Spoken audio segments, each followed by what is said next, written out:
जय हिंद, नमस्कार दोस्तों, आपका स्वागत है सर्विस क्लासेस केजीजी में। Hit the target easy to learn. Please like, subscribe and share the video and channel. साथियों, बिहार शिक्षक भर्ती 2.1 का जो है 2.0 का जो डेट है, मतलब बिहार शिक्षक भर्ती फेज 2 का जो एग्जाम का डेट है वो आउट हो चुका है। अब ऐसे में हमें क्या करना है कि हर दिन एक छोटा सा प्रैक्टिस सेट लगाना है, ताकि खुद के स्ट्रेंथ को हम लोग क्या कर सके, आंक सके कि हमारा स्ट्रेंथ क्या है। एग्जाम में वही कुल 10 दिन के आसपास बचे हुए हैं।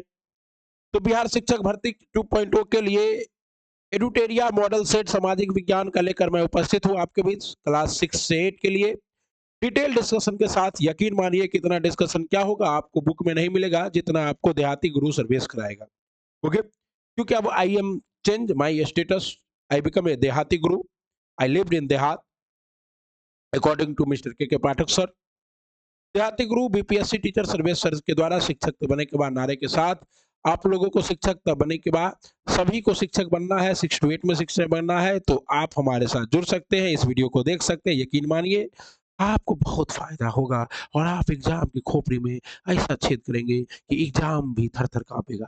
आइए स्टार्ट करते हैं आज का अपना प्यारा क्लास सर्विस क्लासेस केजीजी पे। अगर आप हमारे चैनल पर नए हैं तो कुछ नहीं करना है, पूरा वीडियो देखना है, लाइक सब्सक्राइब शेयर करने के बारे में सोचना भी नहीं है, क्योंकि अपने को कुछ चाहिए नहीं, अपने को तो बस आपका सिलेक्शन चाहिए, आपका सिलेक्शन चाहिए और सिर्फ आपका सिलेक्शन चाहिए। ओके, मोहब्बत की बातें हैं, मोहब्बत से करनी होती है, और यहाँ पे आपको हमारे वीडियो को लाइक सब्सक्राइब और शेयर करनी होती है।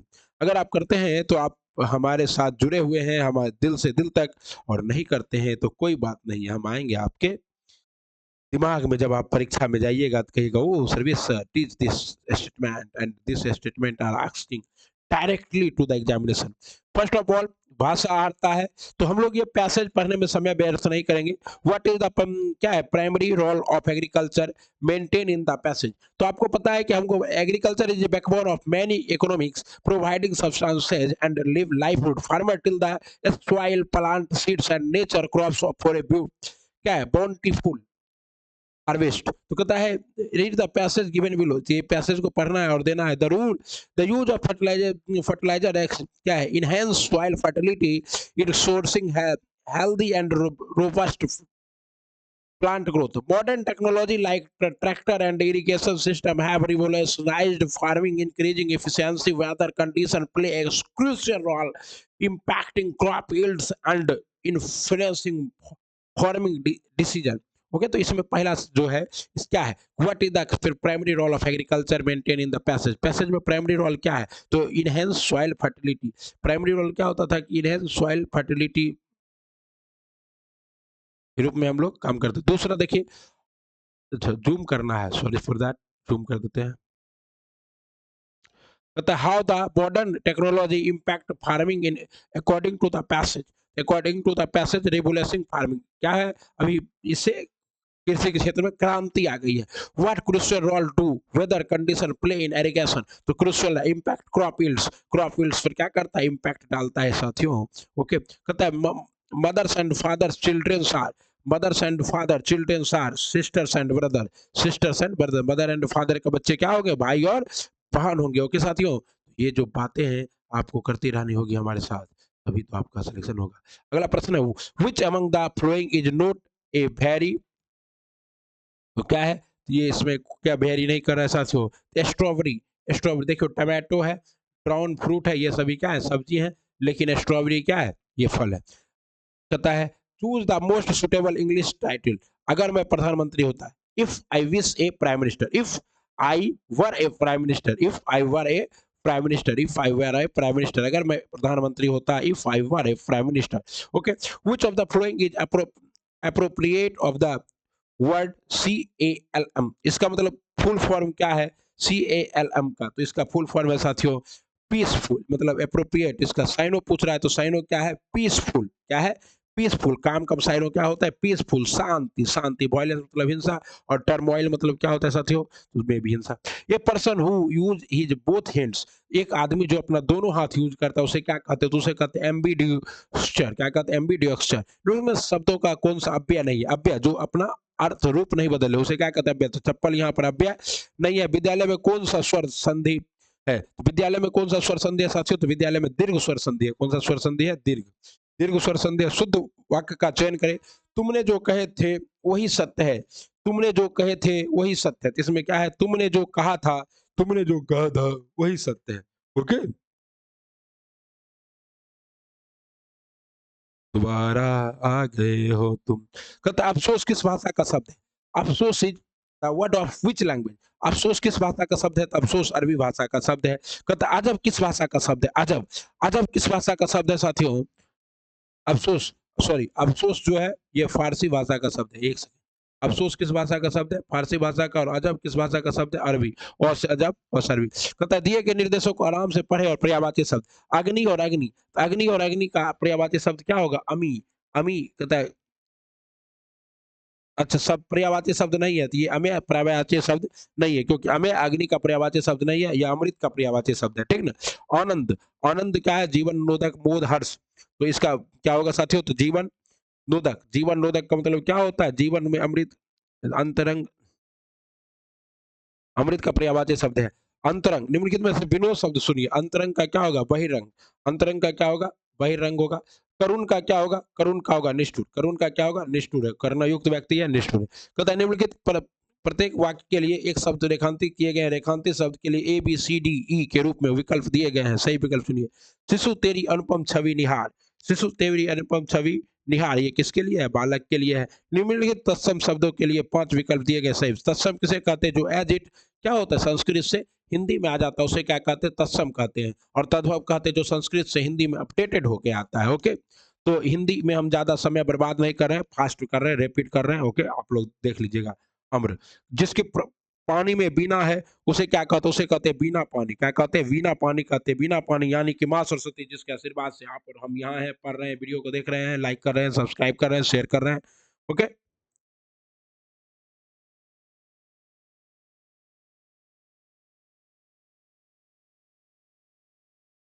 अगला है जिसके आने की तिथि निश्चित ना हो उसे क्या कहते हैं? अतिथि कहते हैं। अतिथि तुम कब जाओगे? निम्नलिखित शब्द, अनाधिकार, अनाधिकार प्रवेश वर्जित है, आप देखते हैं तो अनधिकार होता है, अनाधिकार नहीं होता है। क्या होता है? अनधिकार होता है। ओके साथियों, तो अस्थान, अस्थान नहीं होता है, अस्थान होता है। अस्थान नहीं होता, अस्थान होता है।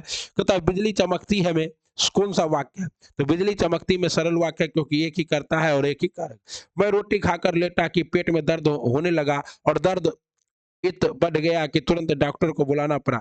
इसमें कौन सा संयुक्त? तो ये संयुक्त वाक्य, कैसा वाक्य संयुक्त? निम्नलिखित में से प्रयुक्त प्रत्यय को पहचान कर संख्या विकल्प चुनिए। होनहार, होनहार का क्या होगा साथियों? तो होनहार का होगा वही। होनहार में कौन सा प्रत्यय है? तो प्रत्यय जो किसी शब्द के अंत में लगकर उसके अर्थ में परिवर्तन कर दे उसे क्या कहते हैं? प्रत्यय। और यहाँ पर कौन सा प्रत्यय? हार प्रत्यय। खेवैया, खेवैया में कौन सा प्रत्यय है? तो वैया प्रत्यय है। कौन सा प्रत्यय है? वैया। द्वंद्व समास में कौन सा पद प्रधान? तो द्वंद्व में दोनों पद प्रधान होते हैं, जैसे दाल भात रोटी सब्जी। ओके, तो द्वंद्व समाज में दोनों पद प्रधान होते हैं। मैं हरि, मैंने हरि को बुलाया, इसमें कौन सा कारक है? मैंने हरि को बुलाया, इसमें कर्म कारक है। कौन सा कारक है? मैंने हरि को बुलाया। देखिए, यह कर्ता ने कर्म को, यहाँ को है तो कर्म कारक। निम्नलिखित में से कौन सा भाव वाचक संज्ञा है? तो भाववाचक संज्ञा कौन सा है? तो बुढ़ापा। बुढ़ापा दिखेगा क्या? नहीं दिखेगा। तो ये this are 30 questions are the language questions. Okay, now come to the original topic. एक पिता की आयु पुत्र की आयु के 3 गुने से 3 वर्ष अधिक है। एक पिता की आयु पुत्र की आयु के 3 गुने से 3 वर्ष अधिक है। तो माना कि पिता की आयु क्या है? x वर्ष है। तो पुत्र की आयु कितनी होगी साथियों? 3x प्लस 3 वर्ष होगी। ओके, तो 10 वर्ष बाद पुत्र की वर्तमान आयु कितनी होगी? तो 10 वर्ष बाद कह रहा है, तो दोनों में क्या करेंगे? 10-10 जोड़ देंगे और जैसे ही सॉल्व करेंगे तो आंसर कितना आएगा? 10 वर्ष आएगा। ठीक ना? क्या हमको इसको सॉल्व भी करना है?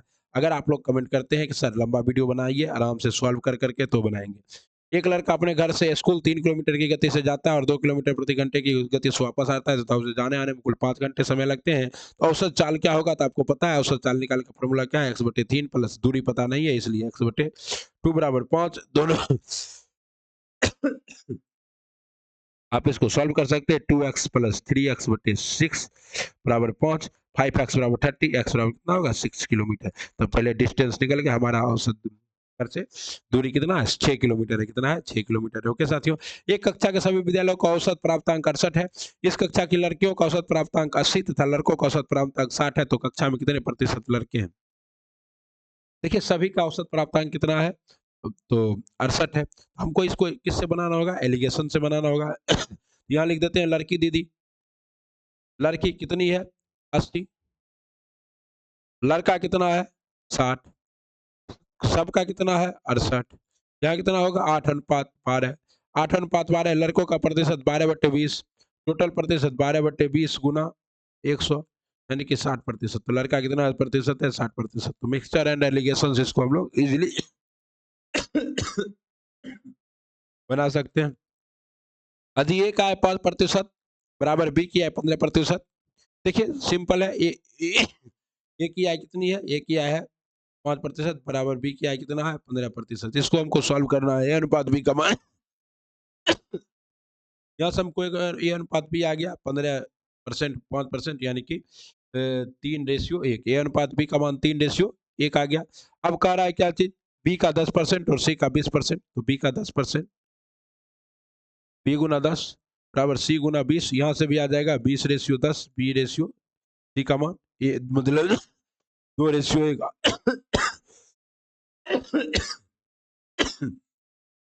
और अब आपको ये वाला पता है, A ratio B ratio C तीनों का कंबाइंड रेशियो पहले निकाल देंगे। सॉरी साथियों, जब कंबाइंड रेशियो निकाल देंगे तो कह रहा है सी क्या है 2000 है, कमान 2000 है, तो दो कमान कितना होगा 4000, और ये कमान कितना होगा 12000। तो कह रहा है कितना है, तो 12 प्लस 4 प्लस 2 यानी कि कुल 18,000 है। ओके साथियों।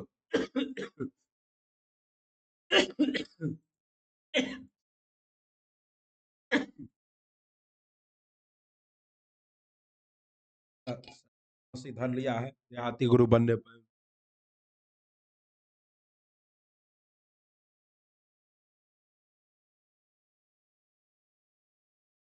अगला सवाल है, यदि चावल के मूल्य में भी 20% की वृद्धि की जाए,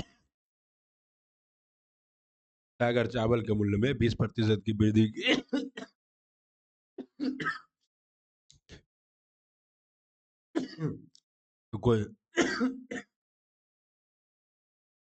तो कोई आदमी अपने खपत में कितने प्रतिशत की कमी करे तो जिंदगी खर्च पर कोई प्रभाव ना पड़े। ये कितना होगा 16.21%। ये कैसे होता है, तो कितना है 20% प्लस 120 गुना 100, तो क्या है वृद्धि के, वृद्धि के बाद टोटल मूल्य और गुना 100। ठीक। एक दुकानदार एक घड़ी को बेचते समय 12% की छूट देता है, यदि वह 20% की छूट देता है तो उसे पहले से 64 रुपया कम लाभ होते हैं। मतलब अगर मान लीजिए कि 100 रुपया है सामान है, 12% छूट देता है, और अगर 20% छूट देता है तो उसे 64 रुपया, मतलब परसेंटेज में अंतर है 8%, लेकिन लाभ में अंतर है 64 रुपया का। 8% का मान 64 है, 100% का मान कितना होगा 800 होगा। ओके। 60 लीटर मिश्रण में दूध और पानी का अनुपात 2:1 है। 60 लीटर के मिश्रण में दूध और पानी का अनुपात 2, इनमें से कितना पानी मिलाया जाए कि अनुपात 1:2 हो जाए। 60 लीटर का मिश्रण है, 2:1 है, यानी कि 40 लीटर दूध है और 20 लीटर क्या है पानी है। ये क्या है दूध मिल्क, और ये क्या है वाटर। अब हमको ऐसे मिलाना है कि 1:2 हो जाए, तो कोई दिक्कत नहीं है। कितना पानी मिलाया जाएगा अनुपात 1:2 हो जाए, तो दूध तो फिक्स रहेगा, मिल्क 40 ही है। एक कमान 40 है तो दो कमान कितना होगा 80, यानी कि कितना लीटर पानी मिलाएंगे 60 litre. Any problem, no problem. अगला है 3x माइनस 3x पे पावर -1 बराबर 18, तो x का मान कितना होगा। देखिए यहाँ माइनस में है, अगर गुना उना में रहता तो आप लोग तो तुरंत बना लेते, थोड़ा माइनस में है तो थोड़ा दिक्कत है। थोड़ी सी मोहब्बत तुम भी कर लिया करो, क्या मैं अकेले ही मोहब्बत का किराएदार थोड़े ही हूँ। ठीक है साथियों, तो थोड़ी सी लाइक सब्सक्राइब तुम भी कर लो, मैं अकेले पढ़ाने के लिए थोड़े बैठा हूँ। तो इसको हमको सॉल्व करना है, तो हम लोग क्या कर सकते हैं, 3 पे पावर x माइनस 3x गुना 3 पे पावर -1।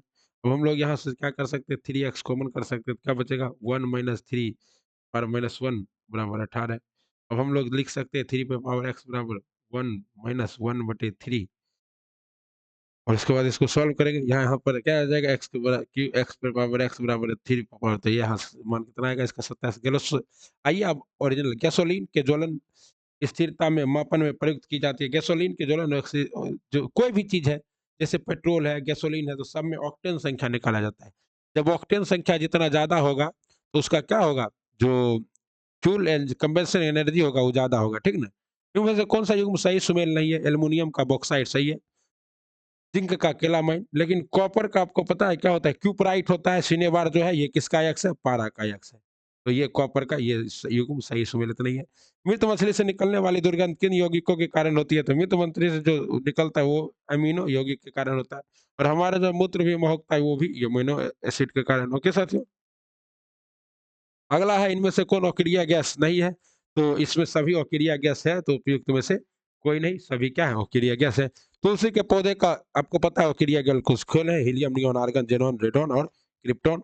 तुलसी के पौधे को औषधीय महत्व निम्नलिखित की उपस्थिति के कारण होती है। तुलसी के पौधे का जो है वो महत्व क्यों होता है? तो फिनोन एवं फ्लेवोनोइड के कारण, फिनोन एवं फ्लेवोनोइड के कारण। और ये क्या करते हैं साथियों? इस ये जो है तुलसी के पौधे में औषधीय गुण को में वृद्धि करते हैं। ट्यूमर की पहचान हेतु प्रयुक्त रेडियोधर्मी समस्थानिक है। तो आपको ट्यूमर की पहचान आर्सेनिक 77 का प्रयोग किया जाता है। ओके, ट्यूमर और सोडियम 24 का प्रयोग किस में किया जाता है साथियों? शरीर के भीतर इलेक्ट्रोलाइट्स के अध्ययन के लिए, मतलब आपके शरीर में पानी की मात्रा कितनी है इसे देखने के लिए किसका प्रयोग किया जाता है? तो सोडियम और आयोडीन 131 का प्रयोग किसके लिए किया जाता है? थायराइड ग्रंथि की सक्रियता के लिए। एक और चीज आप लोग जान जाइएगा, कोबाल्ट 60 का प्रयोग किया जाता है कैंसर के इलाज में। ओके साथियों, पाइनस तथा साइकस किस पादप जगत के उदाहरण है? तो पाइनस और साइकस जो है ये जिम्नोस्पर्म के उदाहरण है। किसके उदाहरण है? जिम्नोस्पर्म के। टेरिडोफाइटा में कौन आता है साथियों? तो टेरिडोफाइटा में पूर्ण हॉस्पिटल मलेशिया आता है। ओके, बरायोफाइटा में कौन आता है? तो मॉस लिवर्ट मेदोसोनिया। जार्विक सेवन क्या है? मोस्ट इंपॉर्टेंट है, ये कृत्रिम हृदय है। क्या है? कृत्रिम हृदय है जार्विक सेवन। भारत की G20 अध्यक्षता में युवा 20Y20 शिखर सम्मेलन का अगस्त 2023 में कहाँ आयोजित किया गया था? ये आयोजित किया गया था वाराणसी में, मोदी जी के नगरी में। ओके, और हम लोग सफल संचालन करने में सक्षम रहे G20 का। ये हम लोगों को क्या है? अरे भाई ये तो गंदा आ गया, कोई बात नहीं, कुछ एक दो क्वेश्चन है देख लेते हैं। द एसबीएन में आयोजित अंडर 23 विश्व कुश्ती प्रतियोगिता में स्वर्ण पदक जीतने वाले भारत के पहले खिलाड़ी कौन बने हैं? ये बने अमन सहरावत। कौन बने? अमन सहरावत बने हैं। रो के RAW रो के हिटमैन नामक पुस्तक के लेखक कौन है? रो के हिटमैन नामक पुस्तक के लेखक है एस हुसैन जैदी। कौन है? एस हुसैन जैदी है। ठीक है। हाल ही में केंद्र सरकार द्वारा एक राष्ट्रीय चुनाव पर विचार करने के लिए एक समिति का गठन किया गया, जिसके अध्यक्ष किसे बनाया गया? तो रामनाथ कोविंद को। किसे बनाया गया? रामनाथ कोविंद जी को इसका केंद्र सरकार द्वारा गठित।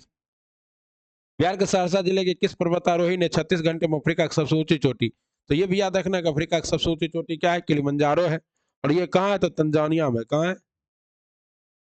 तंजानिया। और ये कहाँ की महिला है? तो ये लक्ष्मी झा है और सहरसा की। बिहार की किस मैथिली लोक गायिका को बिहार रत्न सम्मान दिया गया है? ये है सोनी चौधरी। कौन है? सोनी चौधरी जी हैं, जिन्हें बिहार लोक रत्न सम्मान दिया गया है। ब्रह्मपुत्र नदी का बहाव क्षेत्र है, तो आप जानते हैं ब्रह्मपुत्र नदी तिब्बत से निकलती है, उसके बाद चीन से होते हुए भारत और बांग्लादेश से गुजरती थी। यही आपका सही जवाब है। ठीक है ना? तिब्बत, बांग्लादेश, भारत। तो आप लोग तिब्बत तो जो है अब चीन का ही पार्ट है, या तो तिब्बत कहिए या चीन कहिए, बात ही बराबर है। Nothing happens. और यहाँ पे तिब्बत पे से क्या कहते हैं? सांगपो कहते हैं। उसके बाद दिहांग कहते हैं अरुणाचल प्रदेश में, और ब्रह्मपुत्र कहते हैं इसे असम में। ओके, पालतोरो हिमनद, और ये जो है यहाँ पे जैसे इस तरह से है, यू आकार की घाटी बनाकर भारत में प्रवेश करता है। कहाँ से? यांग्याप दर्रे से। पालतोरा हिमनद भारत के निम्नलिखित में से किस स्थान पर है? तो पालतोरो हिमनद आपको पता है कि ये कहाँ है? काराकोरम में है। निम्नलिखित में से कौन सम्मिलित नहीं है? हुंडो जलप्रपात स्वर्णरेखा नदी पर है, ऊंचा जलप्रपात है। ठीक है। तपाई प्रपात विहर नदी पर है, सही है, सुमेलित है। धुआधार जलप्रपात नर्मदा नदी पर, सही सुमेलित। उपयुक्त में से कोई नहीं। कौन सही सुमेलित नहीं है? तो कोई नहीं, सभी क्या है? सही सुमेलित है। ओके साथियों, अगला है क्वेश्चन क्या है पता नहीं। निम्न में से कौन सा ताप विद्युत केंद्र बिहार में नहीं है? कहलगांव है। कहाँ है कहलगांव? भागलपुर में। टोंटी है। नवीनगर कहाँ है? तो नवीनगर मुंबई में है। तो यही क्या है? नहीं है। अच्छा, ये अगर ई वाला नबी होगा तो मुंबई, और अगर ई वाला नबी होगा औरंगाबाद हो जाएगा। तो ये भी है। तो कहता है कोई कौन सा नहीं है? तो उपयुक्त में से कोई नहीं, सभी क्या है? बिहार के अंदर ही है। उसके बाद एक बरौनी बेगूस। बिहार का प्राचीनतम भूखंड क्या है? बिहार का प्राचीनतम भूखंड बच्चा बच्चा जानता है, दक्षिण का सीमांत पठारी प्रदेश, जो कि किसका भाग है? जो धारवाड़ क्रम का भाग है। धारवाड़ क्रम की चट्टाने हैं। ठीक है ना? विश्व का सबसे पुराना व विकसित नहर व्यवस्था भारत में कौन सी थी? विश्व का सबसे पुराना और विकसित नहर व्यवस्था जो है ये गंगा नहर व्यवस्था थी। ओके साथियों, और इसकी स्थापना कब किया गया था? 1927 में बीकानेर के महाराज श्री गंगा ने करवाया था। ओके, कहता है पश्चिमी हिमालय संसाधन प्रदेश के प्रमुख संसाधन है। पश्चिमी हिमालय संसाधन प्रदेश के प्रमुख संसाधन क्या है? वन है। निम्नलिखित में से किस अधिवेशन के लिए कांग्रेस ने पहली बार एक महिला का अध्यक्ष चुना था? तो पहली बार जो है कलकत्ता अधिवेशन 1917 में किसे? एनी बेसेंट को। और दूसरी बार भारतीय महिला कब बनी थी? तो कानपुर अधिवेशन में सरोजिनी नायडू। नायडू बनी थी, ये पहली भारतीय महिला थी और ये पहली महिला कांग्रेस अध्यक्ष थी। ठीक ना? तो हम लोग सारा कुछ बता दिए। कानपुर में ये 25वां अधिवेशन था कांग्रेस का। कौन सा अधिवेशन था? 25वां। बंगाल में पागलपंथी विद्रोह वस्तुतः एक विद्रोह था। तो बंगाल में जो पागलपंथी विद्रोह था ये वस्तुतः एक विद्रोह था किसका? तो गोरो लोगों का। और ये जो विद्रोह था ये इसके नेता कौन थे? तो करम शाह थे। और ये किसका ने? करम शाह थे। ठीक ना? निम्नलिखित में से कौन 1857 के विद्रोह में अंग्रेजों का सबसे कट्टर दुश्मन था? तो मौलवी अहमदुल्ला शाह। इस पर अंग्रेजों ने कितना? 50,000 रुपया का क्या लगाया था? जुर्माना भी लगाया था। और ये कहाँ से लड़ रहे थे? तो ये लड़ रहे थे आपके अयोध्या से। ओके साथियों, तो ये सभी बातें आपको याद रखना है। मेरी बातें आपको एग्जाम में हूबहू आ जाएगी, आप परीक्षा में बेहतर करेंगे, इसी उम्मीद के साथ वीडियो बना रहे हैं। 1920 में कलकत्ता में संपन्न भारतीय राष्ट्रीय कांग्रेस के विशेष अधिवेशन में महात्मा गांधी ने सहयोग के प्रस्ताव को प्रस्तावित किया था, जिसका विरोध किसने किया था? उस समय तो विरोध सी आर दास ही ने किया था। लेकिन आपको पता है साथियों, बाद में ही सी आर दास जो है नागपुर अधिवेशन में इसको रखता है। तो ये था गांधी जी का प्रभाव। जो पहले विरोध करता था वही बाद में उनका भक्त बन जाता था। पंडित जवाहरलाल नेहरू के नेतृत्व में अंतरिम सरकार का गठन हुआ था। पंडित जवाहरलाल नेहरू के जो है तो उसमें अंतरिम सरकार का गठन सितंबर 1946 में हुआ था। और ये सरकार लगभग कितने दिन चली थी? 24 अगस्त 1946 को और 2 दिसंबर 1946 को हुआ था अंतरिम सरकार का गठन। और इसमें प्रधानमंत्री बने थे कौन? जवाहरलाल नेहरू। नवी नव बौद्धवाद के प्रतिपादक कौन है? तो नव बौद्धवाद के प्रतिपादक है साथियों अम्बेडकर जी। कौन है? अम्बेडकर जी। बी आर अम्बेडकर द्वारा दलित बौद्ध की पुनर्स्थापना करते हुए नवयान नामक बौद्ध संप्रदाय की स्थापना की गई थी। निम्नलिखित में से किसने?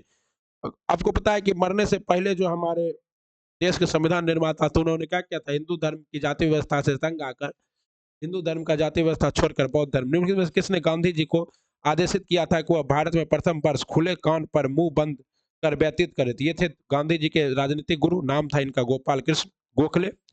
ओके, 1923 में स्वराज पार्टी का गठन किया किसने किया? सी आर दास और मोतीलाल नेहरू ने। और किस लिए किया था? तो ये चुनाव लड़ना चाहते थे और सेंट्रल असेंबली में जाना चाहते थे, जिसमें ये सफल भी हुए। और वहां पर इन्होंने विठल भाई पटेल को अध्यक्ष भी बनाया था। प्रधानमंत्री किसने भारत में क्रिप्स मिशन भेजा? तो क्रिप्स मिशन भेजने का काम किसने किया था? विंस्टन चर्चिल ने। विंस्टन चर्चिल ने ही महात्मा गांधी को क्या कहा था? तो अदना फकीर कहा था साथियों। ओके, और विंस्टन चर्चिल कहता था जो इंग्लैंड हिटलर से नहीं आ रहा वो इस बुड्ढे से हार जाएगा, कमबख्त बुड्ढे से हार जाएगा। तो कमबख्त बुड्ढा भी गांधी जी को किसने कहा था? भारतीय भारत विभाजन के संदर्भ में 1947 में नियुक्त सीमा आयोग के अध्यक्ष कौन थे? ये रेड क्लिफ थे। और इसलिए हम लोग भारत और पाकिस्तान के बीच की लाइन को क्या कहते हैं? Red Cliff line. सामाजिक विज्ञान पार्ट 2। भारतीय उपमहाद्वीप में पशुपालन में कृषि के प्राचीनतम साक्ष्य प्राप्त हुए हैं। बच्चा बच्चा जानता है लोहार देव। नवीनतम खोजों के आधार पर भारतीय उपमहाद्वीप में प्राचीनतम कृषि साक्ष्य वाला स्थल उत्तर प्रदेश के संत कबीर नगर के जी। क्यों?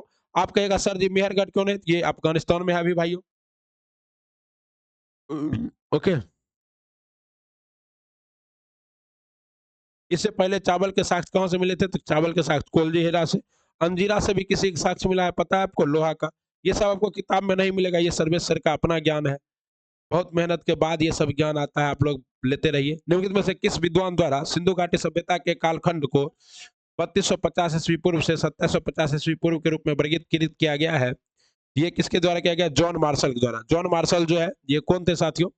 ये सिंधु घाटी सभ्यता के विद्वान थे। इन्होंने सिंधु घाटी सभ्यता में बहुत खोद खाद किया। जॉन मार्शल ने 3200 ईस्वी 2700 ईस्वी 50 और अर्नेस्ट मेके थे 2800 से 2500 ईस्वी पूर्व। माधव स्वरूप बस ने 3500 से 2000 ईस्वी पूर्व।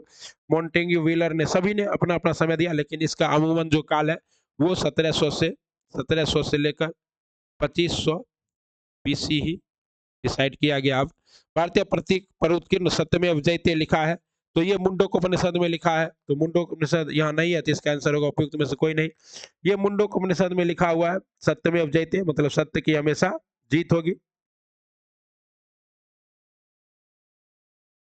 अगला है सारीपुत्र प्रकरण नामक बौद्ध ग्रंथ के रचनाकार निम्नलिखित में से कौन है? तो सारीपुत्र प्रकरण बौद्ध इसके रचनाकार है अश्वघोष। ओके, निम्न में से किस सिख गुरु ने अकाल तख्त की स्थापना की थी?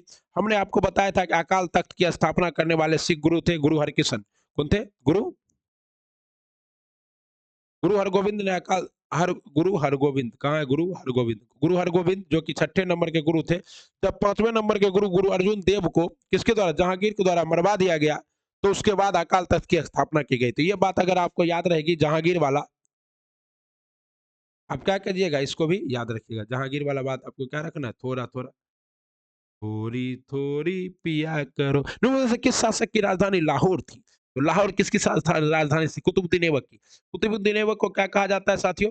इसे लाख बख्श भी कहा जाता है। और कुतुबुद्दीन ऐबक जो है कभी गद्दी पर नहीं बैठा, ये किसके रूप में शासन करता रहा? तो ये मोहम्मद गोरी के गुलाम के रूप में शासन करता रहा, इसलिए इस वंश का नाम गुलाम वंश रखा गया। कुतुबुद्दीन ऐबक की मृत्यु 1206 ईस्वी में चौगान खेलते हुए पोलो, जिसको अभी पोलो कहते, घोड़े से गिरने से हो गई थी। अलाउद्दीन खिलजी के बारे में आप लोग जानते हैं कि दिल्ली सल्तनत का दूसरा अकबर इसको पहले कहा जाता था, बाद में ये बहुत खूंखार हो गया। इल्तुतमिश का दिल्ली सल्तनत का वास्तविक संस्थापक कहा जाता है, इसे गुलामों का गुलाम कहा जाता है।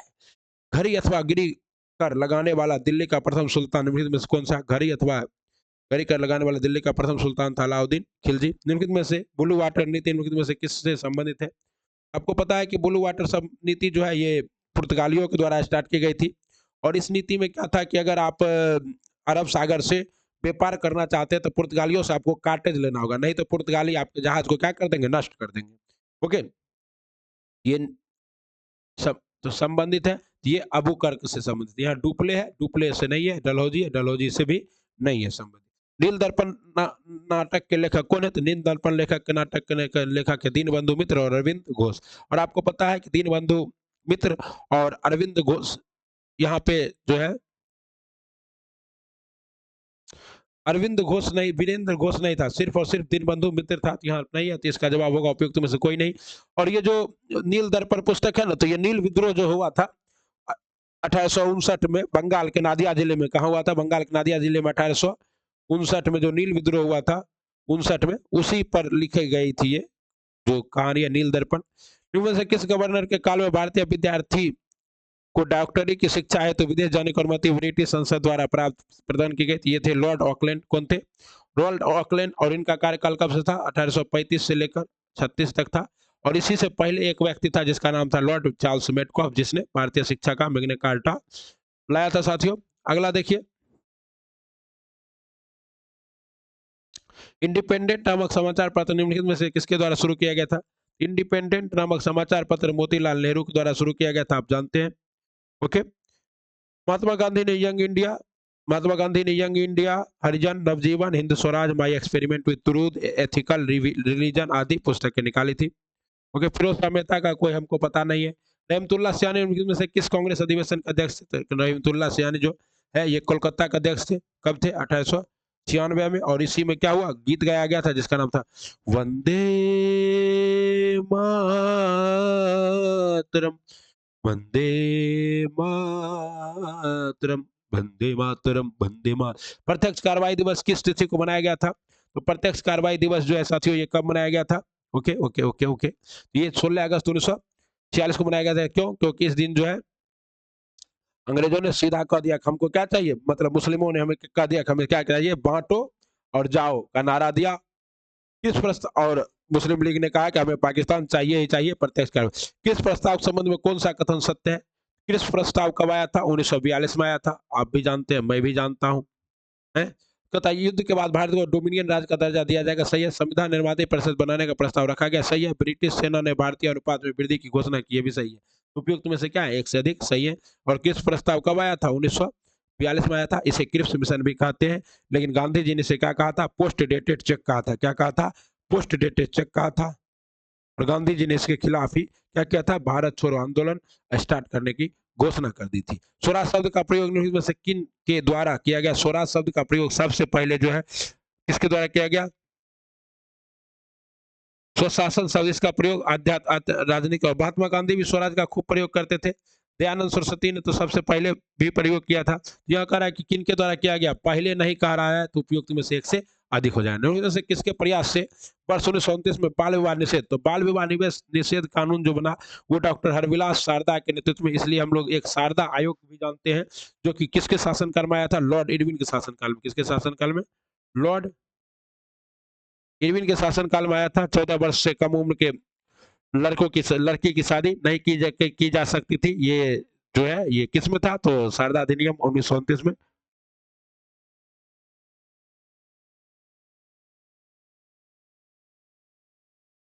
लड़कियों की आयु 14 वर्ष और लड़कों की आयु 18 वर्ष निर्धारित की गई थी। निम्न में से किस आंदोलन के कारण भारतीय राष्ट्रीय कांग्रेस का विभाजन हुआ, जिसके परिणाम स्वरूप नरम दल और गरम दल का उद्भव हुआ? नरम दल और गरम दल का स्वदेशी आंदोलन। किसके कारण? स्वदेशी आंदोलन के कारण नरम दल। सभी युद्धों को समाप्त करने वाला युद्ध निम्न में से किस युद्ध को कहा गया? सभी युद्ध को समाप्त करने वाला युद्ध जो है यह प्रथम विश्व युद्ध को कहा गया। किसे कहा गया? क्योंकि प्रथम विश्व युद्ध होने के बाद जो है यूरोप के अंदर सारा युद्ध समाप्त हो गया, क्योंकि यूरोप में आपको पता है सभी ऑस्ट्रिया फ्रांस से लड़ रहा है, तो इटली जर्मनी से लड़ रहा है, सब एकीकरण के लिए लड़ रहा है। तो क्या हुआ कि जैसे ही ये प्रथम विश्व युद्ध हुआ ना, तो सब आपस में लड़ना छोड़ के गुटबाजी में लग गया। इटली के एकीकरण की अगुवाई निम्न में से किस राज्य ने किया? इटली के एकीकरण की अगुवाई जो है ये पिडमाउंट ने किया था। 18वीं शताब्दी में फ्रांसीसी समाज में 3 स्टेट्स की चर्चा मिलती है, जिसमें से कौन सा शामिल है? तो देखिए कौन सा शामिल नहीं था। सर्वहारा वर्ग था, अभिजात वर्ग था, पादरी वर्ग था, तो उपयुक्त में से सभी शामिल था, तो ये कोई नहीं होगा इसका जवाब, ठीक ना? वैसे सर्वहारा वर्ग हम किसे कहते हैं? मध्यम वर्ग को ही सर्वहारा वर्ग कहते हैं। इसे तृतीय स्टेट भी कहा जाता है, और इसमें 90% लोग थे, इसलिए इसको सर्वहारा वर्ग या मध्यम वर्ग कहते हैं। इसका जवाब भी गलत। सर्वाधिक उपग्रह वाला ग्रह कौन सा है? बच्चा बच्चा जानता है, कभी नए आंकड़े के अनुसार कौन हो गया? शनि हो गया। कहता है शनि के कुल 145 गो उपग्रह हो गया। पता नहीं इसकी गर्लफ्रेंड है कि। पृथ्वी का घूर्णन समय कितना? ये भी बच्चा बच्चा जानता है। पृथ्वी का घूर्णन समय 23 घंटा 56 मिनट के आसपास है। पृथ्वी से सूर्य की मध्यम दूरी कितनी है? पृथ्वी और सूर्य के बीच में मध्यम दूरी है 14.98 crore kilometre. 14.98 crore kilometre. Okay. पृथ्वी पर सबसे बड़ा दिन कब होता है? तो पृथ्वी पर सबसे बड़ा दिन 2 बार होता है। एक बार 21 जून को, ओके, और दूसरी बार 22 दिसंबर को, 1 और 2, ठीक ना? क्यों? ये होता है आपका किस गोलार्ध में? उत्तरी गोलार्ध में। और ये क्या होता है? दक्षिणी गोलार्ध में। ओके, तो यहाँ पे तो है ही नहीं। कहता है भूमध्य रेखा को निम्नलिखित में 4 अक्षांशों की कुल संख्या कितनी है? भूमध्य रेखा को सम्मिलित कर अक्षांशों की कुल संख्या पूछ जाए 181 हो जाएगा। 181 यहाँ अकॉर्डिंग टू क्वेश्चन। निम्न में से कौन सा देश मकर रेखा पर स्थित है? मकर रेखा पर स्थित देशों की कुल आपको नाम हम बताए हैं।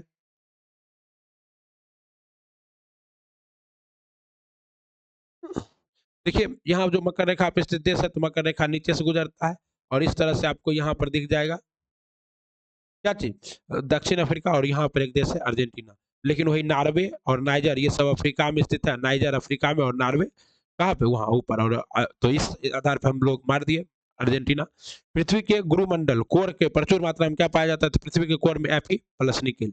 इसको आप लोग जानते हैं क्या कहते हैं? नीफे, NiFe। तो निकेल एंड क्या पाया जाता है? निकेल। और तो निकेल यहाँ पर है, तो निकेल मार देंगे। विश्व का सर्वाधिक भूकंप क्षेत्र आता है आर्कटिक महासागर में नहीं, प्रशांत महासागर के रिंग ऑफ फायर में। इसमें रिंग ऑफ फायर में, प्रशांत महासागर के रिंग ऑफ फायर में क्या होता है? सर्वाधिक भूकंप आता है। और इसी रिंग ऑफ फायर में कौन है? फिलीपींस है, जापान है। तो विश्व में सर्वाधिक भूकंप वाला देश कौन सा है? जापान है। फिर भी जापान विकसित है। निम्न से सक्रिय ज्वालामुखी का उदाहरण कौन सा है? आपको पता है कि फ्यूजियामा जो है एस्ट्रोमली लिपारी द्वीप में स्थित एक सक्रिय ज्वालामुखी या भूमध्य सागर का प्रकाश स्तंभ भी कहा जाता है। किसे? एस्ट्रोमली को, ठीक है।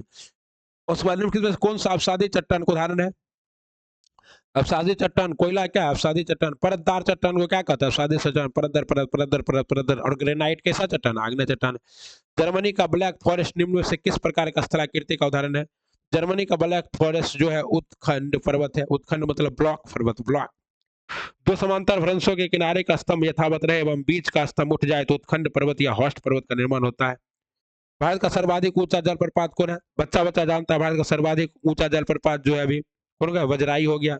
और वजराई जलप्रपात जो महाराष्ट्र के उर्मोदी नदी पर स्थित है, इसकी ऊंचाई 560 मीटर है। पुस्तकों में मनुष्य में जोग या गोरसप्पा बताया जाता है, जिसकी ऊंचाई मात्र 225 मीटर है। यह गलत है। गोसप्पा का जोग का स्थान ऊंचाई के अनुसार 11वां है। ओके साथियों, तो भारत का सर्वाधिक ऊंचा जलप्रपात कौन है? वजाई है। लंदन शहर में निम्न में से किस नदी पर? तो लंदन टेम्स नदी के किनारे बसा है। रोम किस नदी के किनारे बसा है? तो राइन नदी के किनारे बसा है। चीन जर्मनी की राजधानी, ओके, क्या नाम है जर्मनी की राजधानी का? और फ्रांस की राजधानी जो पेरिस है, पेरिस, रोम, टाइबर नदी के किनारे रोम बसा हुआ जो कि इटली की राजधानी है। तो ये सभी बातें आपको हम बताते रहते हैं। पोटोमैक नदी के किनारे वाशिंगटन डीसी बसा हुआ है। भूमिगत जल द्वारा निर्मित स्थलाकृतिक उदाहरण है। भूमिगत जल द्वारा निर्मित स्थलाकृतिक उदाहरण है युवाला। क्या है? युवाला, युवाला। ओजोन परत किस मंडल में स्थित है? तो ओजोन परत समताप मंडल में स्थित है, स्ट्रेटोस्फीयर में।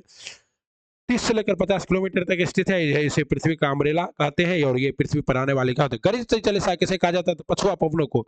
40 डिग्री उत्तरी अक्षांश के आसपास चलने वाली, 30 डिग्री से 40 डिग्री उत्तरी अक्षांश के आसपास 45 से 65 अक्षांशों के बीच दक्षिणी गोलार्ध में, ठीक ना, 45 से 65 अक्षांशों के बीच दक्षिणी गोलार्ध में चलने वाली गरजती पछुए पवनों को क्या कहते हैं? प्रचंड पचासा या चकता साठा भी कहा जाता है। जीवगेन किसका उदाहरण है? जीवगैन। तो जीवगेन अपघर्षण का उदाहरण है। किसका उदाहरण? अपघर्षण। जीवगेन का निर्माण पवन के अपघर्षण क्रिया द्वारा होता है। ओके, ओके, होता है। भारत का नीलगिरी पर्वत किसका उदाहरण? नीलगिरी पर्वत जो है भारत का, ये किसका उदाहरण है? तो ये अवशिष्ट पर्वत का उदाहरण हो गया नीलगिरी पर्वत। अंतोलिया का पठार कहाँ स्थित है? तुर्की माइनर में। कौन सा पठार स्थित? अंतोलिया का पठार है, इसलिए 90% तुर्की का भाग जो एशिया में है उसे क्या कहते हैं? अंतोलिया कहते हैं। ओके, और इसका राजधानी क्या? अंगारा। ब्रह्मपुत्र नदी जब गंगा नदी से मिलती है तब उसे किस नाम से जाना जाता है? तब उसे पद्मा के नाम से जाना जाता है। और इसे क्या कहा जाता है? जमुना कहा जाता है। क्या कहा जाता है? जमुना कहा जाता है। दिहांग भी कहा जाता है। इसे सांगपो भी कहा जाता है। सांगपो तिब्बत में, इसे दिहांग, इसे ब्रह्मपुत्र कहाँ कहा जाता है? असम में। आर्थिक दृष्टि से एक पिछड़े देश की विशेषता नहीं है। आर्थिक दृष्टि से एक पिछड़ा देश कौन नहीं है? प्राथमिक क्षेत्र के निम्न श्रम उन्मूलन। प्राथमिक क्षेत्र में निम्न श्रम उन्मूलन में है तो वो आर्थिक पिछड़ा नहीं है। भारत में नियोजित अर्थव्यवस्था आधारित है। भारत में नियोजित अर्थव्यवस्था आधारित है। भारत में नियोजित अर्थव्यवस्था आधारित है साथियों, मिश्रित व्यवस्था पे। और हम लोग क्या है, शुरू से ही मिश्रित अर्थव्यवस्था है, लेकिन हम लोग सबों को पालन करते हैं। राष्ट्रीय आय समिति के प्रथम अध्यक्ष कौन थे? राष्ट्रीय आय समिति के प्रथम अध्यक्ष थे पीसी मोहनवालिस। इसीलिए 29 जून को पीसी मोहनवालिस की जयंती पे हम लोग क्या मनाते हैं? राष्ट्रीय सांस्कृतिक दिवस। मंदी क्या है? मंदी, व्हाट इज ए डिफ्लेशन? वस्तुओं की पर्याप्त मांग नहीं होने के कारण उत्पादन तथा रोजगार में कटौती क्या कहलाती है? मंदी कहलाती है। ठीक है। मुक्त व्यापार की अवधारणा का प्रतिपादन किसने किया था? तो मुक्त व्यापार के प्रतिपादन अभिनंदन एडम स्मिथ ने। विनिवेश, डिस इन्वेस्टमेंट किसका नाम है? तो विनिवेश जो है एक निजीकरण का नाम है। किसका नाम है? निजीकरण का। विश्व का सबसे बड़ा उद्योग कौन सा है? विश्व का सबसे बड़ा उद्योग जो है ये लौह इस्पात उद्योग है। कौन सा उद्योग है? लौह इस्पात। दुर्गापुर लौह इस्पात संयंत्र किस देश के सहयोग से बना है? तो दुर्गा जी का आशीर्वाद किसे मिला है? ब्रिटेन को मिला है। किसे मिला है? तभी तो साला इतना दिन। केला कौन खाया था? तो केला खाया था जर्मनी। और भलाई कौन किया था? तो भलाई किया था रूस। ये सभी बातें आपको हम ट्रिक से बता देते हैं। भलाई दोस्ती करता है तो रुस्ता है। नवरत्न का विचार संबंधित है। नवरत्न का विचार किससे संबंधित? सार्वजनिक क्षेत्र के चयनित उद्यम से। सार्वजनिक क्षेत्र के चयनित उद्यम से नवरत्न का विचार। भारत सरकार के वर्तमान में 2023 में सर्वाधिक आय की प्राप्ति किस कर से होता है? वर्तमान में भारत सरकार जो है वस्तु एवं सेवा कर, जिसको हम लोग क्या कहते हैं? जीएसटी, जीएसटी से होता है। वित्तीय वर्ष 2023-24 में भारत सरकार की आयकर की न्यूनतम सीमा क्या रखी थी? आयकर की न्यूनतम सीमा जो है ये 3 लाख रुपया रखा गया था। 3 लाख। भारत सरकार ने वित्तीय वर्ष 2023-24 के बजट में सर्वाधिक व्यय करने के लिए निम्न में से किस क्षेत्र को चुना है? सर्वाधिक व्यय करने के लिए ग्रामीण विकास को चुना है। भारत सरकार द्वारा योजना आयोग को कब समाप्त किया गया था? भारत सरकार द्वारा योजना आयोग को जो है ये कब समाप्त किया गया था? 2015 ईस्वी में। द्वितीय पंचवर्षीय योजना का मॉडल क्या था? द्वितीय पंचवर्षीय योजना का मॉडल था महानवाबिस योजना। क्या नाम था? महानवाबिस योजना। पहला का क्या था? हेराल्ड एवं डोवल मॉडल। तीसरे का क्या था? गॉडगिल मॉडल। ओके। और सॉरी, सातवें का शायद था सुखमय मॉडल। भारत में सर्वाधिक गेहूं का उत्पादन इनमें से किस राज्य में होता है? वर्तमान समय में भारत में सर्वाधिक गेहूं का उत्पादन जो है कहाँ हो रहा है साथियों? तो उत्तर प्रदेश में हो रहा है। कहाँ? उत्तर प्रदेश में। लेकिन प्रति हेक्टेयर कह दे तो क्या हो जाएगा? प्रति हेक्टेयर में पंजाब हो जाएगा। विश्व में सर्वाधिक चावल का उत्पादन कौन सा देश करता है? आप जानते हैं विश्व में सर्वाधिक चावल का उत्पादन अभी चीन करता है, लेकिन चावल अनुसंधान केंद्र कहाँ है? मनीला में है। और ये मनीला कहाँ है? फिलीपींस में। भारत का कहाँ है? तो कटक में है। भारत का कहाँ है? राष्ट्रीय कटक में, अंतर्राष्ट्रीय मनीला में है। ठीक ना। भारत में सर्व जनसंख्या के इतिहास में जननकीय विभाजन वर्ष, जननकीय विभाजन वर्ष 1901 को कहा जाता है। और 1951 को क्या कहा जाता है? लघु विभाजक वर्ष। लघु। और 1931 तक जातिगत जनगणना हुई थी, उसके बाद नहीं हुई। और जनगणना की शुरुआत किसके शासनकाल में हुई थी? तो लॉर्ड मेयो के शासनकाल में।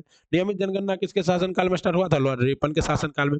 बाद में सार्वजनिक क्षेत्र में के बैंकों में निम्न में से किसका विलय इंडियन बैंक में हुआ है? इंडियन बैंक में किसका विलय हुआ है? इलाहाबाद बैंक का। इलाहाबाद बैंक का। और देना बैंक और आंध्रा बैंक का किसमें हुआ है? तो ये दोनों का हुआ है किसमें? बैंक ऑफ बड़ौदा में। और भारतीय महिला बैंक का किसमें हो गया? एसबीआई में। सौभाग्य सहज बिजली हर घर योजना की शुरुआत किस राज्य ने किया है? तो ये सौभाग्य जो हर घर बिजली है, ये भारत सरकार ने स्टार्ट किया है। किसने? भारत सरकार ने। भारत सरकार द्वारा चलाए जा रहे हृदय योजना का लक्ष्य क्या है? हृदय योजना का लक्ष्य है सड़क यातायात का विकास। क्या है? सड़क यातायात का विकास। निम्नलिखित में से किसके सुझाव को अमल में लाने के लिए संविधान सभा का गठन किया गया है? संविधान एम एन राय संविधान सभा का सर्वप्रथम मांग किसने किया था? एम एन राय ने। लिखित मांग, मौखिक मांग तो बी किसने? बाल गंगाधर तिलक ने भी किया था। एक्ट ऑफ सेटलमेंट संशोधित अधिनियम संसद द्वारा कब पारित किया गया? एक्ट ऑफ सेटलमेंट जो है ये कब पारित किया गया? ये 1781 में पारित किया गया था। Act of regulating act. Okay, 1781 ईस्वी में एक्ट ऑफ सेटलमेंट पारित किया गया था। ठीक है साथियों। तथा संविधान के प्रारूप समिति के सदस्य निम्नलिखित में से कौन है? संविधान के प्रारूप समिति के सदस्य में कुल 7 लोग थे, जिसमें आपका क्या है? सैयद मोहम्मद सदातुल्ला जी एगो है जो कि थे, बाकी कोई नहीं था। डॉक्टर भीमराव अंबेडकर, एन गोपाला स्वामी अयंगर, डॉक्टर के एम मुंशी, सैयद मोहम्मद सदातुल्ला, एन माधवराव और टीटी कृष्णमाचारी, ये कुल 7 लोग थे संविधान सभा के प्रारूप समिति में। और इसके अध्यक्ष कौन थे? तो इसके अध्यक्ष थे बी आर अम्बेडकर। भारतीय संविधान के 11वें मूल कर्तव्य को किस 11वें मूल कर्तव्य को 86वां संविधान संशोधन 2002 के द्वारा जोड़ा गया, जिसमें क्या है? 6 से 14 वर्ष के बच्चों को निःशुल्क और अनिवार्य शिक्षा देना क्या है? प्रत्येक माता पिता का क्या है? कर्तव्य है। जीवन का अधिकार संविधान के किस अनुच्छेद के अंतर्गत आता है? तो जीवन जीने का अधिकार जो है संविधान का अनुच्छेद 21 ए के तहत आता है। किसके तहत? 21 के तहत आता है। और 21 ए में क्या जोड़ा गया है? तो 21 ए में जोड़ा गया शिक्षा का अधिकार। क्या जोड़ा है? और 20 में क्या है साथियों? तो 20 में है आपका वही आप कहीं भी मतलब अपने खिलाफ दोष सिद्धि का अधिकार से रोकता है।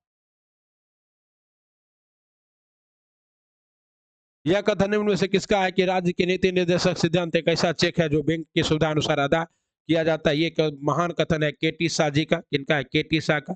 और जानवे करते हैं आप लोग के नीति निर्देशक तो 3651 में है राज्य का नीति।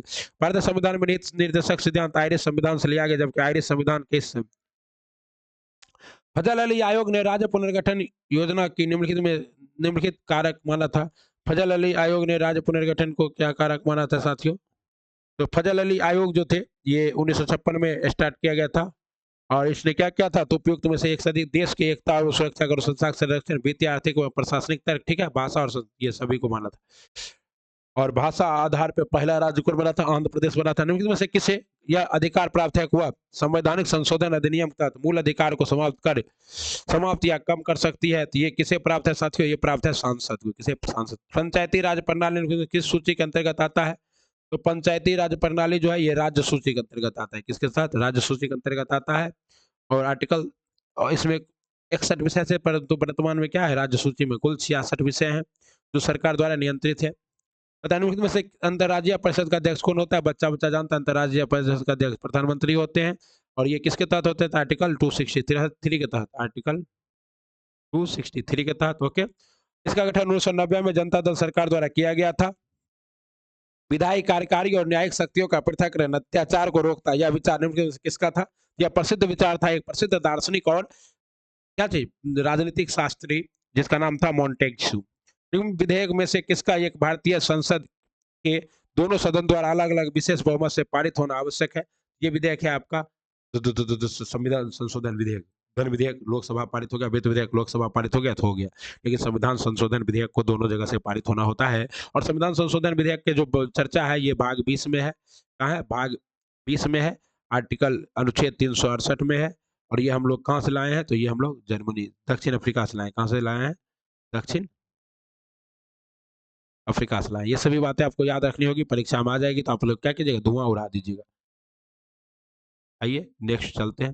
भारतीय सशस्त्र सेनाओं का सर्वोच्च कमांडर कौन होता है? बच्चा बच्चा जानता है। भारतीय सशस्त्र सेनाओं का सर्वोच्च कमांडर राष्ट्रपति। ओके, उसके बाद आप कौन आ गए हैं? सीडीएस आ गए। निम्नलिखित में से आप उपराष्ट्रपति अपने मतों का प्रयोग कब करता है? जब मत बराबर होने की स्थिति में क्या करता है? निर्णायक मत के रूप में यूज कर सकता है। और संविधान के अनुच्छेद 63 में यह उपबंध का एक बार उपराष्ट्रपति होगा और 64 से 89 में उपराष्ट्रपति के पद के बारे में। यूनाइटेड नेशन में बड़े देशों द्वारा वीटो पावर का निर्माण किस समझौते के तहत किया गया? तो यूनाइटेड नेशन में बड़े, इस समझौते का नाम है डवाल्टन ऑक्स सम्मेलन। क्या है? डवाल्टन। मेघालय राज्य अस्तित्व में कब आया? मेघालय राज्य अस्तित्व में आया 1972 में। ओके, निम्नलिखित पर ध्यान दीजिए। दिल्ली, पुदुचेरी, लक्षद्वीप, अंडमान और निकोबार कौन सा केंद्र शासित प्रदेश राज्यसभा में सीटें हैं? राज्यसभा की सीट दिल्ली में है, एगो सीट पुडुचेरी में है, तो 2 गो तो हो जाएगा, 1 और 2, तो 1 और 2 बोला ये हो सही है, ठीक ना? कोई दिक्कत नहीं। दिल्ली में कुल कितने राज्यसभा की सीट है? शायद 2 है, और यहाँ पर पुडुचेरी में 1 है, 2 1 2 1 2 1 2 1 2 1 2 1 2 1 2 कहता है इंडिया अर्थात भारत जो राज्यों का एक संघ होगा, यह भारत संविधान किसमें अनुच्छेद 1 में है? India that is Bharat. कोई वित्त विधेयक धन विधेयक है या नहीं, इसका निर्धारण कौन करता है? तो इसका निर्धारण लोकसभा स्पीकर करता है। आर्टिकल किसके तहत? आर्टिकल 110 के तहत करता है, ठीक है ना? अनुच्छेद 110 के तहत करता है लोकसभा स्पीकर की कोई भी विधेयक धन विधेयक है या नहीं। सुप्रीम कोर्ट पहली महिला मुख्य न्यायाधीश कौन थी? सुप्रीम कोर्ट की पहली महिला मुख्य न्यायाधीश थी फातिमा बीबी। सुप्रीम कोर्ट की पहली महिला मुख्य न्यायाधीश जस्टिस फातिमा बीबी थी, जो 6 अक्टूबर 1989 से 29 अप्रैल 1992 तक जज रहे। न्यायमूर्ति लीला सेठ दिल्ली उच्च न्यायालय की पहली महिला न्यायाधीश बनी। वह 5 अगस्त 1991 से हिमाचल प्रदेश। लीला सेठ जो है दिल्ली उच्च न्यायालय कहेगा अगर कि उच्च न्यायालय का उच्च, तो ये लीला सेठ होगी। लीला उच्च न्यायालय की महिला न्यायाधीश थी, वह हिमाचल प्रदेश उच्च न्यायालय के मुख्य न्यायाधीश बनने वाले और मुख्य न्यायाधीश। न्यायमूर्ति मेरी जोसेफ केरल उच्च न्यायालय की न्यायाधीश है। न्यायमूर्ति अन्ना चांडी भारत की पहली महिला न्यायाधीश। अगर कहेगा पहली महिला तो ये था उच्च न्यायालय की पहली महिला मुख्य न्यायाधीश, मतलब CJI, chief justice of India नहीं, चीफ जस्टिस ऑफ उच्च न्यायालय, ये कौन था? और कहता है सुप्रीम कोर्ट के इतिहास में पहली बार 2013 में महिला बेंच बनी थी। उस समय जस्टिस ज्ञान सुधा मिश्रा, रंजना प्रकाश देसाई पीठ में थी। 2018 में ऐसी दूसरी बार हुआ जब जस्टिस आर भानुमति और इंदिरा बनर्जी की मौजूदा समय में सुप्रीम कोर्ट में 3 महिला जज हैं, जस्टिस कोहली, जस्टिस बीवी नागरत्ना और जस्टिस त्रिवेदी। जस्टिस बीवी नागरत्ना 2027 में 36 दिनों के लिए चीफ जस्टिस बनेगी। वाह, वेरी गुड, बीवी नागरत्ना, ठीक है ना? ये थे आपके 150 सवाल, तीखे तीखे सवाल जो एग्जाम में आएंगे, वो तीखे सवाल थे साथियों। ये तीखे सवाल आपको कैसे लगे? आपने यहाँ से क्या सीखा? आपको कुछ आनंद आया कि नहीं? अगर आनंद आया तो सर्विस क्लासेस के दीजिए को लाइक सब्सक्राइब शेयर कर दीजिएगा।